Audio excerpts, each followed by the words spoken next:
ساری کی ساری اپوزیشن ایک ووٹ پہ زندہ ہے، اور اس ووٹ میں ایم کیو ایم کیا فیصلہ کرتا ہے، باپ کیا کرتی ہے، دوسری پارٹی کی کرتی ہے. میں پہلے کہہ چکا ہوں کہ 31 مئی سے پہلے فیصلے آئیں، اور آصف زرداری نے انہیں وہاں مارا ہے جہاں پانی نہ ملے.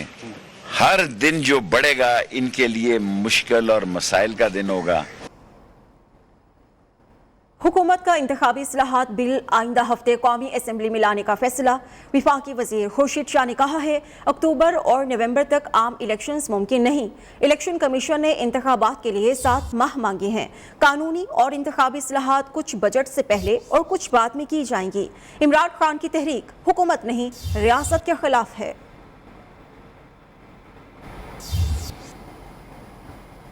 وزیر اعلیٰ پنجاب حمزہ شہباز کی پیپلز پارٹی کے وفد سے ملاقات. حمزہ شہباز نے کہا کہ ہر کام آئین اور قانون کے مطابق کیا.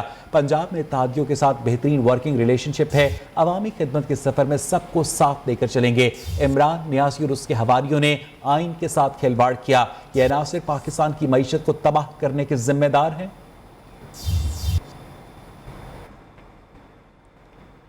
سپریم کورٹ سے منحرف اراکین اسمبلی کی نااہلی کا فیصلہ. پنجاب کی سیاسی صورتحال پر اسپیکر پنجاب اسمبلی چودھری پرویز الہی نے کاف لیگ کا اجلاس طلب کر لیا ہے. پنجاب میں تحریک انصاف کے منحرف اراکین اسمبلی کے نااہل ہونے کی صورت میں آئینی پوزیشن پر غور کیا جائے گا. مزید ڈیٹیلز سہیل بلوچ سے ہم جانیں گے. جی سہیل.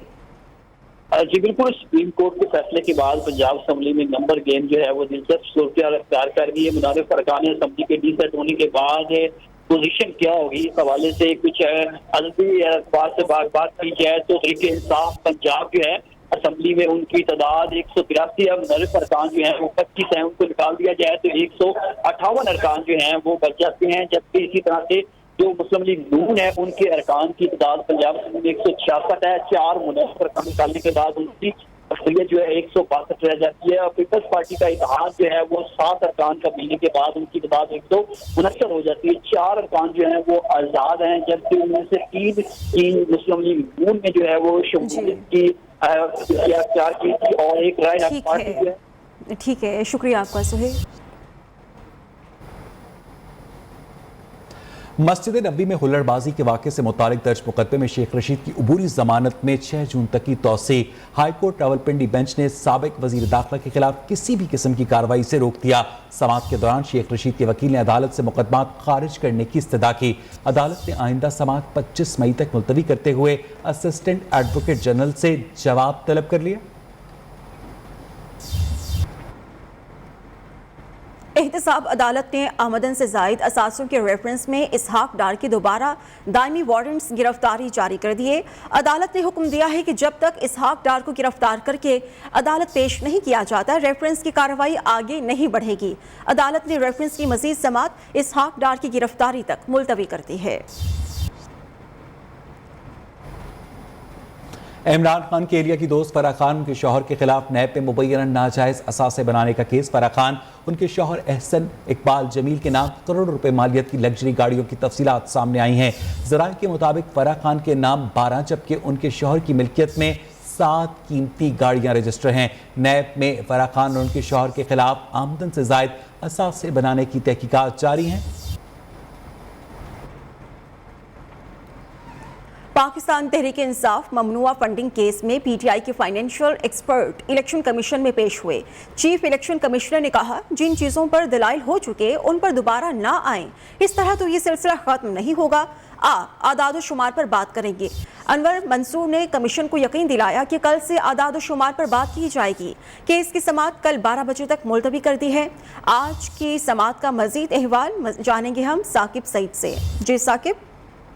جی بالکل، آج الیکشن کمیشن میں ممنوعہ فنڈنگ کیس کی سماعت تھی جہاں پر پی ٹی آئی کے جو فائنینشیل ایکسپرٹ ہیں وہ پیش ہوئے اور انہوں نے آج اعداد و شمار کے حوالے سے کمیشن کو بریف کرنا تھا. لیکن جب وہ عدالت کے سامنے پیش ہوئے تو انہوں نے جو اسکروٹنی کمیٹی کی رپورٹ ہے اس پر بات چیت شروع کی، جس پر چیف الیکشن کمشنر اور دیگر جو ممبران کمیشن ہیں انہوں نے ان کو بار بار ٹوکا کہ آپ کو ہم نے اس لیے بلایا ہے، اس لیے آپ پیش ہوئے کہ آپ اعداد و شمار اور جو فگرز ہیں ان پہ آپ بات کریں. لیکن بار بار وہ اسکروٹنی کمیٹی پر بات کر رہے تھے، جس پر انور منصور اٹھے اور انہوں نے کہا کہ کل ہم دوبارہ جو ہے وہ فگر کے حوالے سے دلائل دیں گے، جس کے بعد الیکشن کمیشن نے کیس کی سماعت جو ہے کل 12 بجے تک ملتوی کر دی ہے۔ بہت شکریہ آپ کا ثاقب سعید۔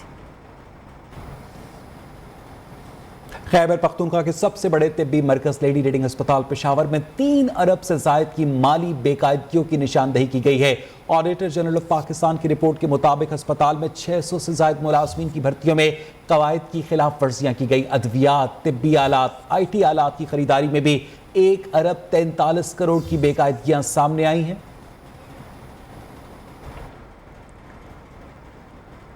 پاکستان تحریک انصاف آج گجرانوالہ میں عوامی طاقت کا مظاہرہ کرے گی۔ جناح اسٹیڈیم میں جلسے کی تیاریاں جاری ہیں۔ فی الحال کیا انتظامات ہو چکے ہیں، یہ ہم جانیں گے علی شیر مجید سے۔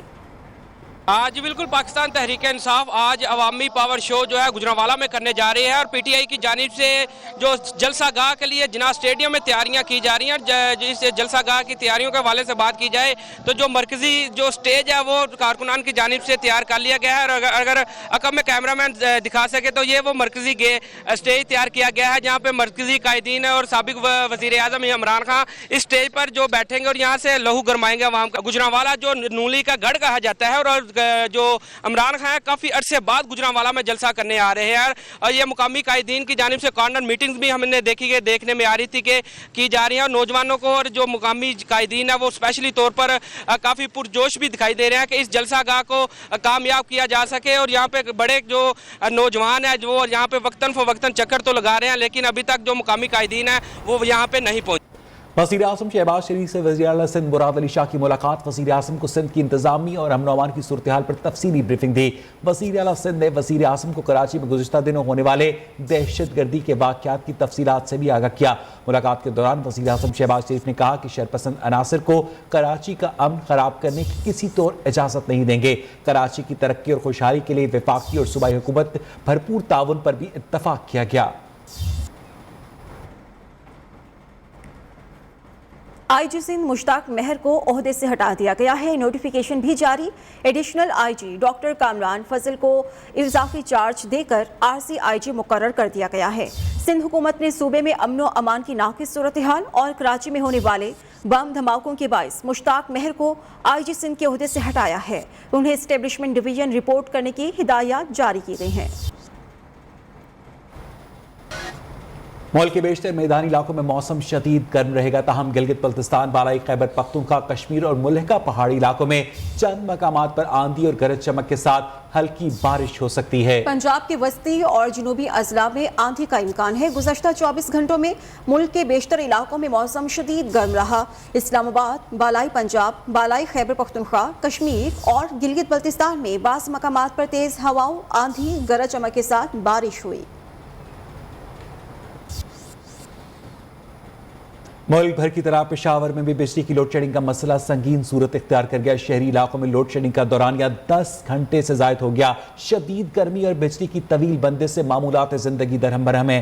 مزید جانیں گے اپنے نمائندے شاہد خان سے، جو کہ اس وقت پشاور کی سرکولر روڈ پر موجود ہیں تاجروں کے ساتھ۔ جی شاہد۔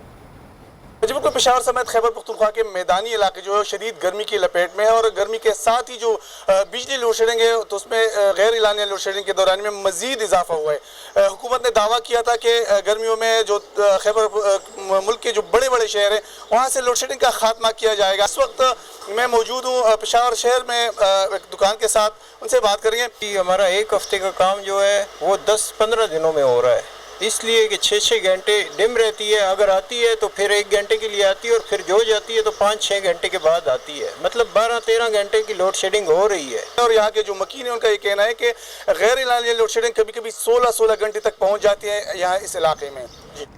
ملک بھر میں بجلی کی لوڈ شیڈنگ سے عوام پریشان ہے۔ گھروں میں پینے کا ٹھنڈا پانی بھی نایاب ہو گیا۔ گرمی کی شدت بڑھتے ہی لوڈ شیڈنگ کے دورانیے میں بھی اضافہ ہو چکا ہے۔ 1 گھنٹے کے بعد لوڈ شیڈنگ ہو رہی ہے، بہت زیادہ لوڈ شیڈنگ ہو رہی ہے، ٹھیک ہے۔ بچوں کو اسکول جانے میں مسئلہ ہوتا ہے، کوئی پتہ نہیں ہے کب جانی ہے کب آ رہی ہے، لیکن 4 گھنٹے مسٹ ہے، کنفرم ہے ਬੱਤੀ ਆਂਦੀ ਨਹੀਂ, ਨਹਾਉਣ ਤੋਂ ਬੈਠ ਰਹੀਦਾ, ਨਾ ਕੋਈ ਰੋਟੀ ਨਾ ਕੋਈ ਪਾਣੀ।